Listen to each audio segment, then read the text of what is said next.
Welcome to Real Chat with Kat, the podcast that's all about real conversations for real transformation. I'm your host, Kat Polsinelli, professional speaker, MC, and best-selling international author. Here, we tackle the tough stuff, the mud that we all have found ourselves in. We talk about the pivots, the challenges, and the victories that shape our lives and our businesses.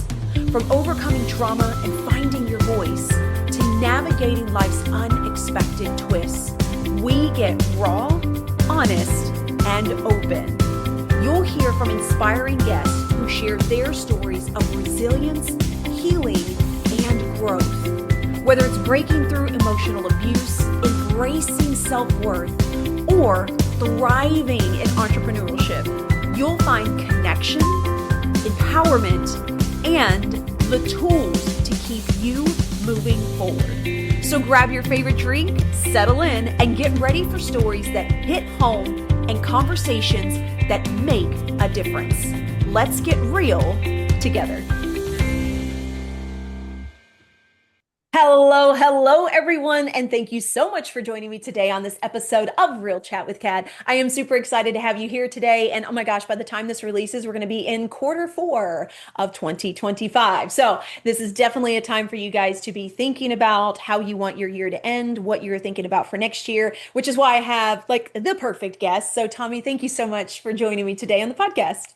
What's up, Kat? Thanks for having me. I appreciate you bringing me on. Yes, I'm so excited. And I mean, like, we were just talking offline about my son's Raider competitions and all this stuff. And like, you've got some crazy stuff that you've been doing in the background on top of all the stuff that you do with men and helping people kind of reignite where they want to be in their lives. So do us all a favor, tell everybody who you are and what it is that you do.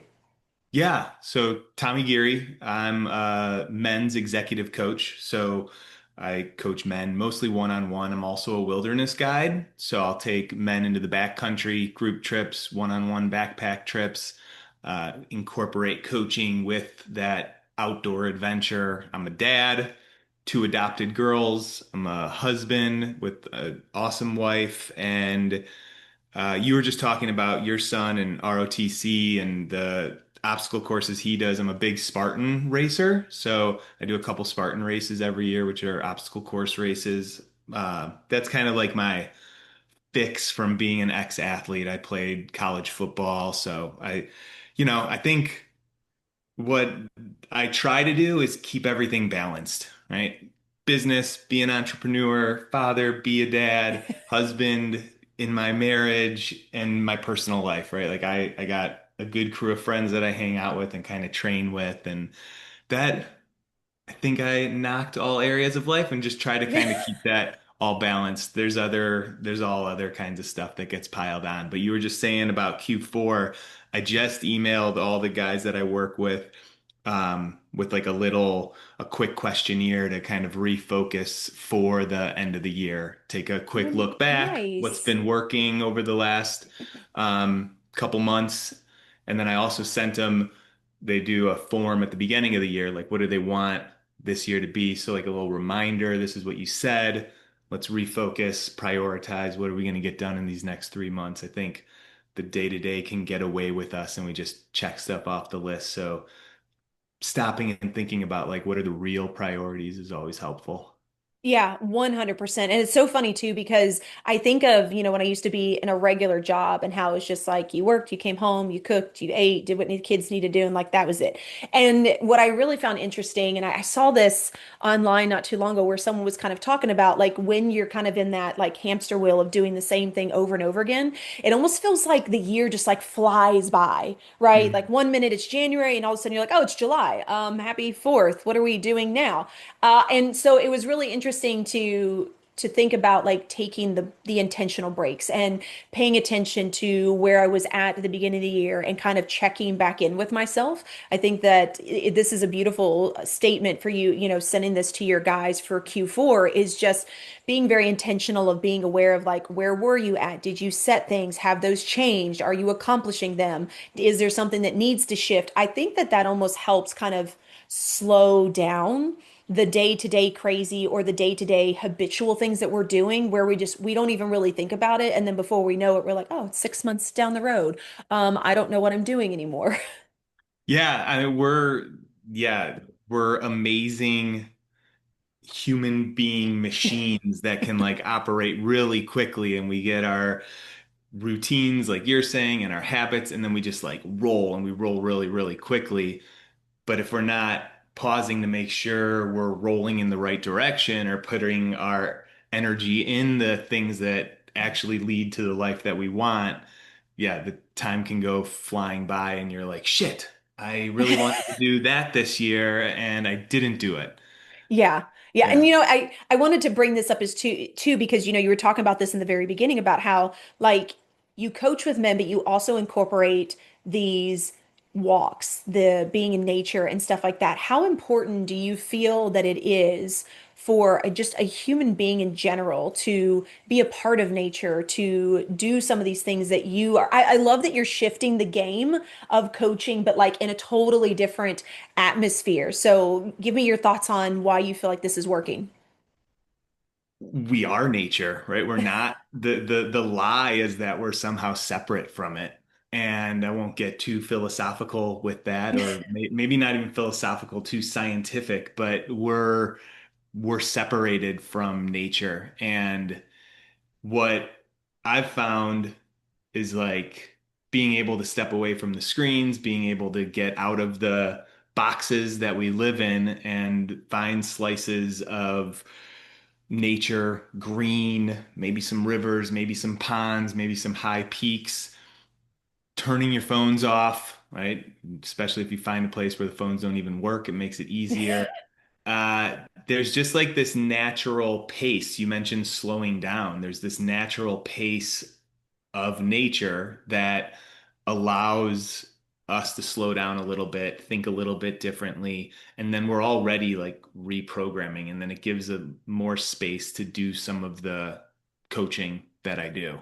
Um, yeah, I guess for example, I'll take guys, I'll do these durable dad days. So the durable dad is the name of my podcast, and I'll do a durable dad day. I've done them in Chicago. I live in Ohio. I've done them here. I've done them in Colorado. And the first thing that we do, and I'm giving it away, the surprise, but the first thing that we do is we go and sit down, and I put a timer on for a certain amount of minutes, and everyone just goes, and the rule is the only thing you can do is write. If you want to write, you can write. Everything else you can't do. You can focus on your breathing if you want, but you just got to sit and be.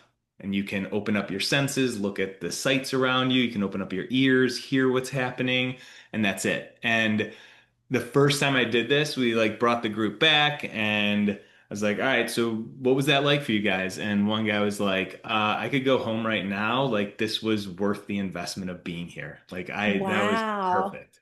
Yeah. And so there's something there. I don't know like how to articulate it perfectly, but if you go and you spend time in nature, like that feels good. Hmm. Yeah. Yeah, I'm gonna totally like second that like 1000%. That's like my go-to Yeah. when it comes to like needing to slow down or knowing that things have been crazy. We were talking about off camera right before we hopped on. Like this is Raider season for my kids. So it's like every weekend or every other weekend there's something going on and we got to be here. And my sister's about to have another kid. And so it feels like things are very chaotic and spinning very fast, even though we're accomplishing things. And so, like over the weekend, I told my husband, I was like, that's it. I need a break. I was like, I'm going outside for like the next 3 hours. And he was like, okay. And I was like, no, I literally, like, I'm gonna go lay in the hammock and I'm just gonna close my eyes and I'm just gonna be like, that is my space. And it really is interesting when you talked about getting away from the phones, getting away from the electronics. It is really interesting to me that now I have the ability to be able to see when I've been on my phone too much because I can feel the anxiety. I can feel like the chaos. I can feel the I can't slow down or I feel like I need to be doing more things. And I will literally just flip my phone over and I will go and sit out on the rocks on the back of my place. Or, like my husband works in IT. That's a hell of a place to be to begin with. And so almost every single weekend, if not every single weekend, if it's not raining, like we go get coffee on Saturday morning and we go for a walk somewhere. There is no phones unless we're taking pictures because we love to take pictures. I'm a huge nature fanatic of finding the quiet spaces or the empty, walkways that nobody's been down. And it really is interesting how it allows the body just like to reset because our phones and the electronics and our computers are like go, go, go, go, go. What is this? Yeah. What is this you can look at? If you scroll through your phone, you're seeing like 30 videos in 2 minutes, and your brain is just like, I can't intake the information. There's something about nature that because I feel like it comes from all of the senses, you have the ability to like take it in fully. If you choose to be present with it. Let me put it that way. You have to choose to be present with it. And I wasn't really good at that before, and I loved outside, but I'm very good about it now, right? If I am going through a walkway area and I find a stream, I will make it a point to take my shoes off and walk in the water and just feel the rocks or the cold from the water, like anything that I can to bring my body back to center to pay attention to our senses, which I think that we kind of disconnect from when we are so focused on all the things out in front of us.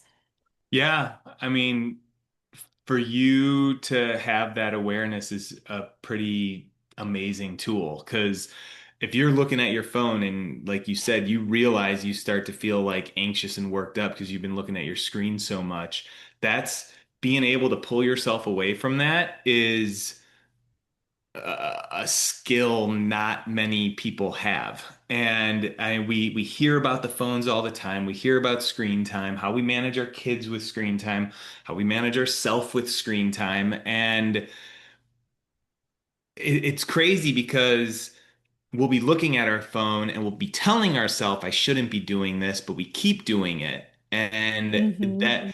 that loop of whatever that is creates more anxiety, creates more stress. The video you're watching is exciting, so that gets worked up. The video you're watching is scary, so then you're having this other emotion. And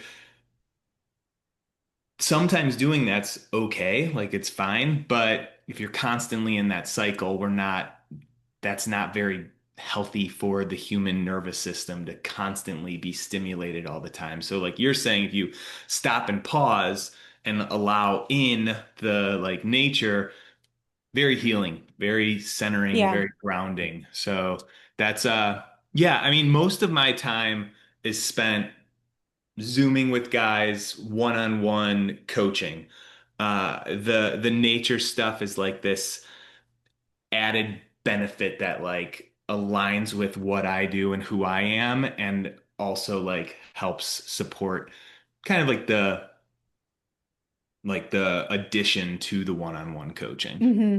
Yeah, Yeah. and I want to nerd out just a little bit for everybody because I love these kinds of conversations when we talk about like the overstimulation. Something that I learned when I kind of like deep dived or dove. Is that the word? Anyway, when I started learning about the brain was, that the brain doesn't have the ability to be able to tell what's real and what's not. So if we're watching a movie, our emotions get heightened to it. It's why some people cry. It's why some people get angry and yell at the screen because we are getting in tune with what is going on in front of us. So if you guys think about that from that perspective, that's just watching a movie every once in a while. Now imagine that you are constantly scrolling through your phone and you're watching stupid stuff on your screen or you're ticked off at someone that's on there. So you're writing your, comment that probably nobody will ever see. But anyway, and you don't realize that what you really are doing is causing your own anxiety. And I think that that's why those numbers for anxiety and depression have like really shot up because we don't realize that we are overstimulating the brain to like the brink of what it is able to handle because we think, oh, well, I know that I'm looking at the TV or I know that I'm looking at my phone. I know that's not real, but your brain doesn't have the ability to be able to do so. It's actually been proven. I saw saw a really cool test that was done with athletes, and it was those that were going to the Olympics. And so what they did was they hooked them up to all these things, and they had them do some of the physical activities, so running on the treadmill and different stuff like that. And they took all their vitals in and their muscle movements and stuff like that. And then what they had them do was they had them come back and sit down in a chair and visualize what was going to happen. And what was really crazy was the same emotions and the same muscle movements showed up when they were sitting in a chair as it did when they were actually physically doing it. So it's that kind of thing that really made me be aware of, like, okay, I probably should pay attention to what I do watch on TV. I should probably pay attention to how much I do take in, because that emotion, right, tends to linger if we don't know how to let it go, which then comes out on your spouse, on your kids, at your job, and stuff like that. And then we're like, God, where did that come from? I was pretty sure I was fine. And it's because of all the things that we are overstimulating ourselves with in that moment that have a lasting effect that we're not realizing is going on behind the scenes. So I wanted to kind of roll this into a question I had for you too, because women intake information and handle things very different than our guys do. And as a mom of two boys and my husband, I have learned a lot on what is healthy and not healthy for you guys, and the way that you need to be able to detach or decompress. So, can you share a little bit from a guy's perspective on what you are seeing with the men that you are working with? What works for them? What doesn't work for them? Where is the differentiators so that we can kind of collaboratively help each other grow and heal? Yeah. It when you say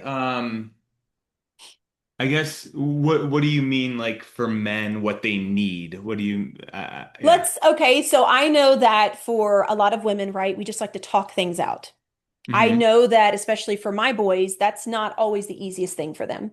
What I have learned is like texting is a little bit easier than like face to face Hmm. interaction. And Yeah. I think that that's just because a lot of guys are taught to suck it up. A lot of guys are taught to shut up and don't worry about it, or not to have emotions, which is not practical. Whereas women on the other side are kind of like trying to praise each other of like, let it all out and be there. And I don't feel like our men get the opportunity to do that. But my question is like, is that helpful for them? Or is there a different setting that men have the ability to open up to? How can we help our men feel like they can be open and vulnerable and be able to heal or move forward in a different direction, just like women are creating these spaces for themselves?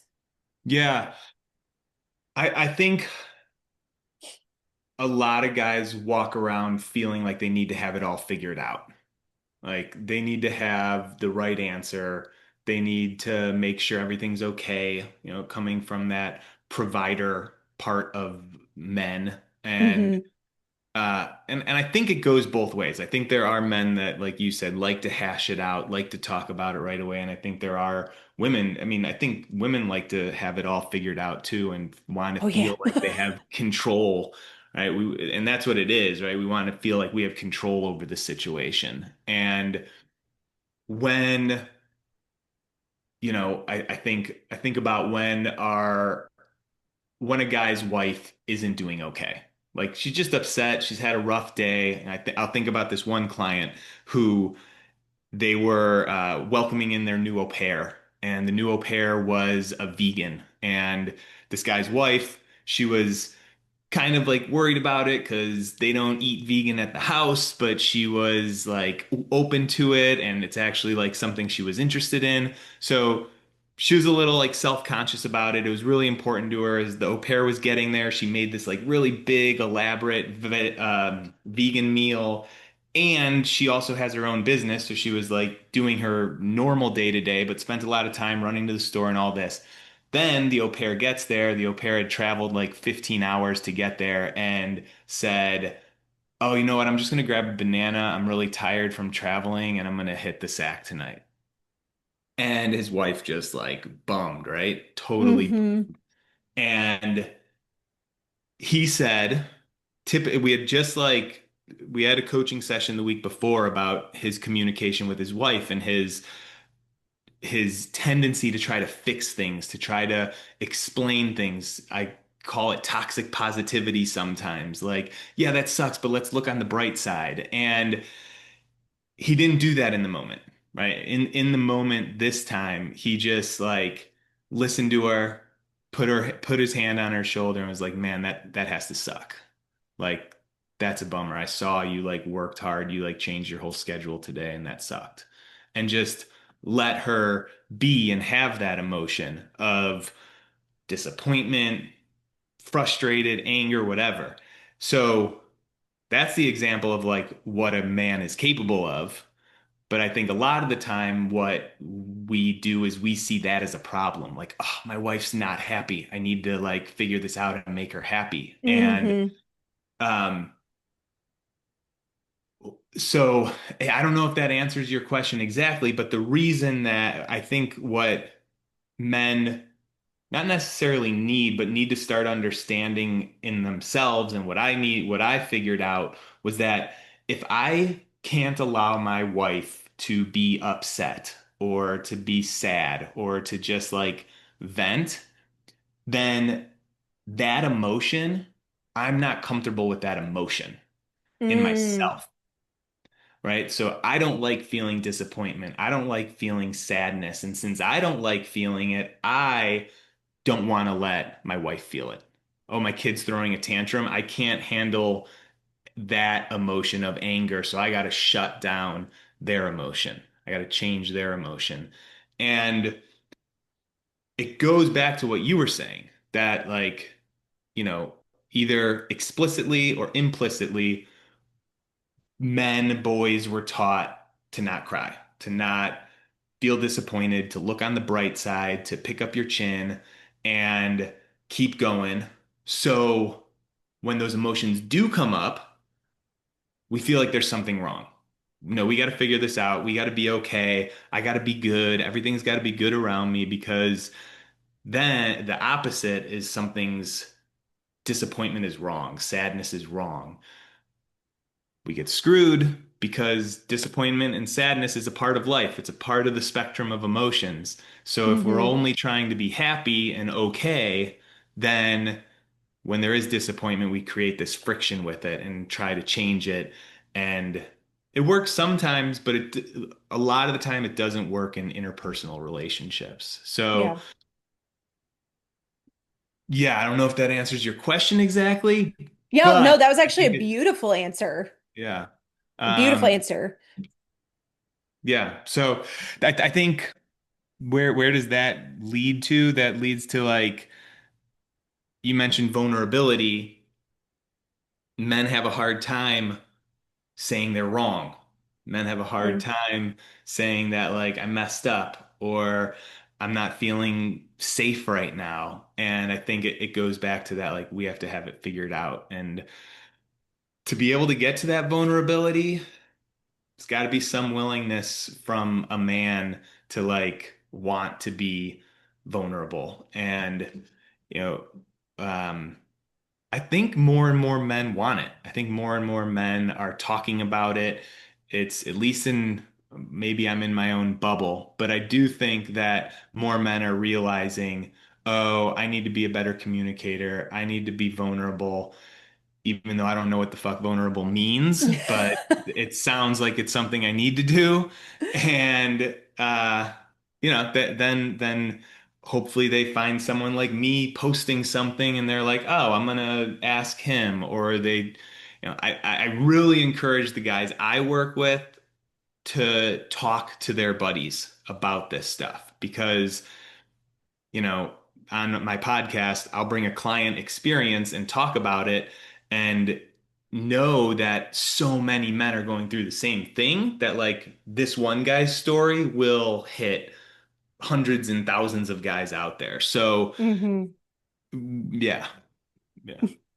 Well, and you brought up this really beautiful point as well that I want to make sure that we kind of repeat to people, which is if you're having an issue with an emotion that somebody is presenting, there's a really good chance it's because you are uncomfortable in that emotion. And I know even as a parent, I did the same thing with my kids, right? If I couldn't handle their anger or if I couldn't handle their tantrums or, as they got a little bit older, not being able to handle some of the things, I know that I had a really hard time for a really long time talking to them about it or expressing how I felt about it. But in my brain, it was, kind of how I was raised, like, oh, quit that, you're overreacting, all the things that kind of shut the stuff down. And I think that that's what the world is starting to realize as well is we need to have emotions. Like we are not robots. Just FYI, everybody. Like Not we yet. need to Yeah. we need to have the emotions and it's good and it's okay to feel those emotions. I think that we have been in a society where there are so many negative connotations that are associated with certain emotions, right? Like anger. Anger is a huge one. Even both of my boys, because of the things that they went through in my abusive relationship, they had a lot of anger that came up when they were going through puberty and stuff that it was like all these emotions coming up that they didn't know how to deal with. And so it came out as anger, which I see tends to happen a little bit more on my male side. And it was really hard for me to deal with that because in my situation, that's all I saw was anger. And so I didn't know how to be comfortable in that emotion to help them understand how to come back down. So it took me having to work on myself and learn to be okay with those emotions, which I still have to repeat to myself now. Like when I have bouts of sadness, right? And I get upset, I'm like, oh, why am I so upset? And then I'm like, it's okay. Like it's okay to cry. It's okay to be upset. It's okay to be angry in the moment. But we have been taught, or I feel like a lot of us have been taught that like those specific emotions are no good. Like we Yeah. shouldn't have those. We should just be happy. We should be joyful. We should be positive all the time. And I do believe that we need the dark with the light. Like it causes this beautiful balance and it gives us a full human experience versus us trying to stay on this one thing. And then, like you said, when you don't, you're like, great, what's wrong with me? Hmm. What did I do wrong? So I love that you brought that up, and I want to make sure that people are hearing that as well, that like it's okay to have the emotions that maybe you grew up thinking as that was bad, or every time that it happened, you got in trouble, because it is a part of our human experience. So, I know that you talk with guys a lot about this and being vulnerable. How do you even start having this conversation? If you're in a space where you're like, oh God, I love my friend group or I love my people that I'm around, but like, I don't even know if they'll I, listen to I me. can't I If, can't talk to them about this stuff. Yeah, yeah, yeah. yeah, yeah. Well, anger is a great place to start, I think, because that's sometimes the red flag for guys. It's when they start ruining their relationships with their kids or their parent or their spouse. And for anger, I don't know where I got this from, but anger isn't a problem, right? Anger isn't a problem. It's a normal emotion. It's supposed to be there, but it is our responsibility. Mm, So, like you're saying, anger is a human emotion. It's fiery, it's red, it wants to like come out and punch somebody or scream. Totally okay. yeah. And it's our responsibility to direct that anger in a healthy, responsible way, a way that's not going to damage relationships, hurt anyone physically, emotionally. So, a lot of the time I'll start there, like on my website. I mentioned my podcast already, but on the website, I have a Stop Losing Your Temper roadmap, and it's a roadmap to Ooh, 10 of the episodes on the podcast that kind of you listen to it in order, and it kind of walks you through how to look at anger differently through a different perspective, start to understand why we get angry, where it comes from, and I think that's a good place for guys to start for sure is anger is where I see a lot of the guys starting the conversation like, hey, I go from 0 to 100. I don't know what the hell's going on, but I'm sick of the pattern. Like, talk to me. hmm. Yeah. Yeah, I 100% agree. What's really funny is I was always the angry one as well. So when I saw that in my boys, I was like, ooh, ooh, I've got some work to do. And so it's really interesting. I think that we we tend to get in this space of like men have to handle things this way and women have to handle things this way, but we're forgetting that like there's a lot of overlap, and depending on like how you were raised, or how your family treated you, or any of the factors in between, there's a lot of things that we're actually very similar on, but we tend to forget that. And I don't know if that's just because it's not something that's taught. But I kind of wanted to go back to a few minutes ago when you were talking about vulnerability. This was something I had a really hard time with for a really long time. And, I had been hurt by several people, and my trust was way down when it came to things like that. And what happened was not only did it hurt my relationships, but more importantly, it hurt my relationship with my kids. Because then I felt like I needed to be the perfect parent, the perfect example, so that they could look up to me and be super proud. But what I didn't realize was by doing that, I was actually creating a space where when they do screw up, when they do have moments of anger or emotions and failure, they were going to look at me and be like, well, that's never happened to her. So what's wrong with me? And so I think that it's really important. I love your intake on this, that we are showing that to the people that we surround ourselves with, to our kids, to our spouse, because other people pick up on that. And I think that it gives them permission to then be able to open up about it as well. Yeah, totally. I mean, being able to model. Well, let me ask you, like, what does vulnerability mean to you? Ooh, good question. Vulnerability for me, and I think especially over the last few years, is the ability to open up and speak on something that makes me uncomfortable, whatever that might be in that moment. Being able to be honest about it and not get stuck in what is someone going to think or judge me for, but Mm, just being able to speak on it, right? So telling my kids that I failed, admitting to being wrong, that for me is a space of vulnerability because yep. it's showing your imperfections. Yeah, yeah. And I think you nailed it. And I hope I didn't like put you on the spot. And No, even if I did put you on the spot, you had like an awesome answer. Because that is it. It's we think we're like wrong. We don't want to be hmm wrong. We're worried about what the other person's gonna think of us if I say what I'm about to say. And yeah, I do think being able to model vulnerability is really important. And that is my role as a coach sometimes. Like if I a lot of the times when I'm talking to a guy for the first time and he's going through the struggles he's having in his marriage or with his kids,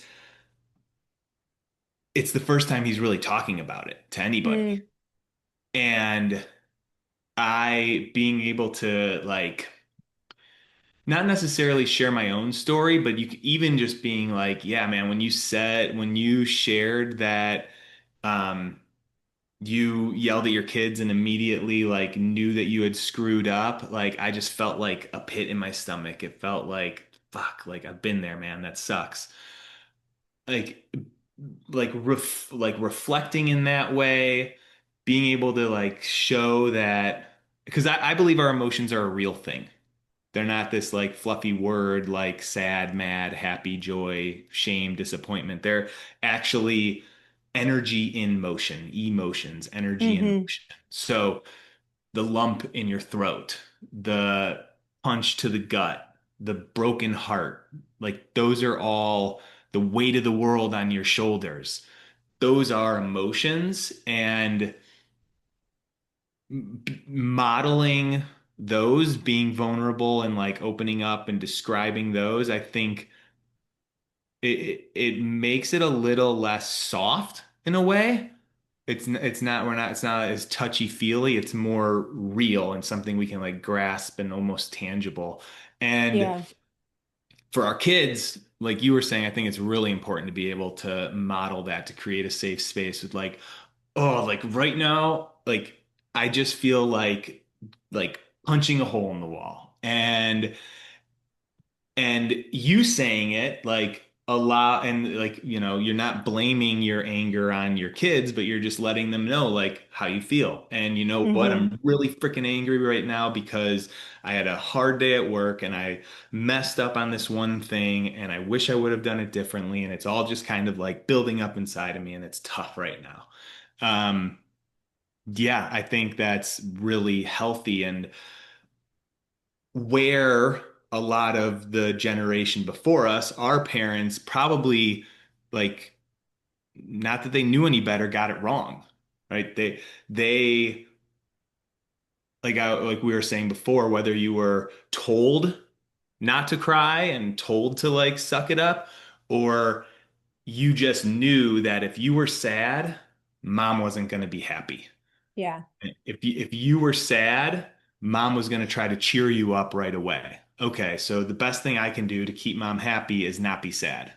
That was definitely my story. I have some past trauma growing up with me feeling like I had to manage my mom's emotions. If Tommy was okay and Tommy was smiley and happy, then mom could be happy. And that's a lot of responsibility on a kid to keep it all together Hmm. like that. So, yeah, and then it becomes a generational thing. Well, if our parents weren't comfortable with messy emotions and then we're not comfortable with messy emotions, we pass that down to our kids. They don't think that they can have it. So, yeah, being able to break that generational pattern and a dad crying in front of his kids, like there's so many guys like I've never seen my dad cry. And or I remember the one time I saw my dad cry and it was Yep. when his dad died or something like that. So, yeah, your kids being able to see their father be sad, be disappointed, even like pure joy is also like a nice thing to model and demonstrate because a lot of dads are like monotone and like not really like a little happy, little sad, like they never really show big emotions at all. So Hmm. being able to create a world where people talk about their emotions and people like yeah, it you said it's the human experience, and it is that like we get to whole do the whole spectrum of emotions. Yeah. And I think it creates a space of validation for those that aren't really sure if they can come forward with it, right? Because we are looking for that as a society. We're looking for that connection. We're looking for that support. We're looking to know that we're not crazy. We're not the only one. Tell me that somebody else has experienced this. And I think that that's the beauty in sharing our emotions and kind of sitting with someone in that emotion as they're going through it because we get to remind them that like this is okay. And it's really amazing when you have the ability to do that, how much it kind of like it just takes so much weight off of you. We live in a society where it feels like you are being judged from every single angle, right? And I think that there are a couple of generations that really were taught that. Be a certain way, have a certain posture, make sure you say the right things. Like we were taught that and we've kind of passed that down. But what I have realized too is like a lot of that judgment is all in your head. And it's because you are judging yourself on that, but you're pushing it out and projecting as if someone is judging you in that direction. And we have to be aware of that. And I think that that's why I had a really hard time with being open with my kids because I didn't want my kids to think I was a bad mom, to think that I was a failure. And it took me a really long time to realize, like, oh my gosh, no, I'm teaching my kids that they need to be perfect. And that is the wrong way to be able to teach them. And so that's what I've done over the last 6 years is like really open up to my boys. They're 21 and 17. This is like prime time for them to know and learn how to be on their own and start figuring things out. Well, if I can't be open with them, I'm already teaching them then that they can be open. And so that's really something that I wanted to make sure that I shifted, and like you were saying, breaking that generational upbringing so that they can be more open, so that they can have a better life, so that they can learn that emotions are okay, and be open about it versus what we see with a lot of people, whereas they just hold everything in, they don't talk about it, and then we wonder why people are having heart attacks at younger ages, why depression and anxiety is skyrocketing. Like, it's because we think that we have to hide it when every single one of us is an imperfect human being. And I think that's the cool part of the experience, like we were talking about. So Tommy, I think this is a beautiful conversation, and I thank you for bringing up a lot of these pieces and components for people to understand that, you know, we can do all this, we can hold all this space, but we have to be able to make the space and want that change. Where can everybody find you and connect with you? Yeah, my podcast is a great place to start. It's the Durable Dad Podcast. You can go there and then you'll be able to find my website. My coaching business is Tommy G Coaching. Google it, you'll find me. I'm on LinkedIn the most.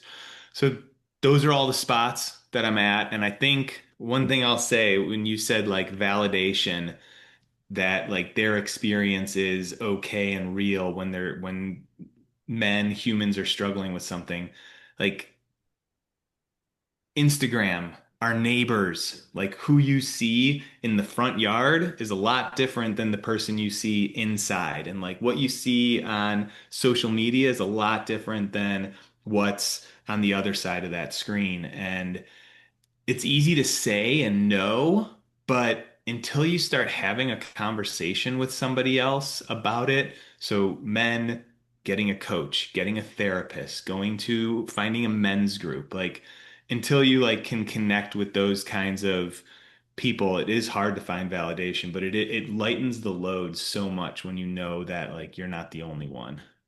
Yeah, 100%. Oh, thank you for that. Because yeah, that's a beautiful thing to be aware of. It's so easy for everyone to make everything look so perfect. And like there's no problems in the world. And there isn't anyone on this planet that I have met so far that has that ability. So I appreciate you bringing that up. Is there anything else, Tommy, that you would like to leave the audience with? No, not really. I'll leave it at that, that you're not alone. And thank you so much for having me, Kat. It was Of awesome. course, Yeah. anytime. And of course, we'll have all the information in the show notes. We'll make it super easy for you guys to connect with Tommy, get on his website, pick out that podcast roadmap for anybody that's looking for that. And I think the biggest thing is, especially as we're coming into Q4, right? Where have you been? What have you been doing this year? And what are the things that like you want to shift moving into the next year, right? And I really hope that you choose something that is of personal development, not necessarily, physicalities and stuff like that. Those goals are great. I'm nothing against it. And we need to also make sure that we are making goals for ourselves. How do we want to improve as a human being? How do we want to improve for the people around or for our children or for our spouses?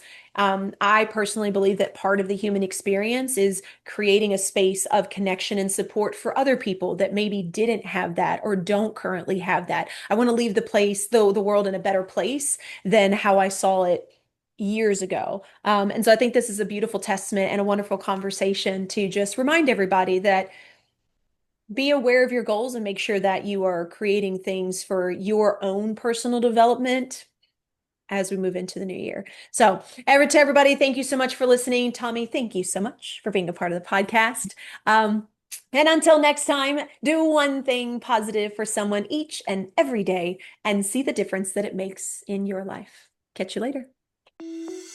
Thank you so much for tuning in to Real Chat with Kat today, where real stories meet real solutions. If you loved today's episode, don't forget to subscribe, leave us a review on Apple, and share this with someone who may also need to hear this as well. Let's also keep the conversation going. Follow me on socials at The Lotus Effect, connect with our incredible guests, and remember, you are never alone. Your story matters, and you have the ability and the power to rewrite it. You always have a choice. Until next time, stay strong, stay inspired, and keep showing up as the incredible, unstoppable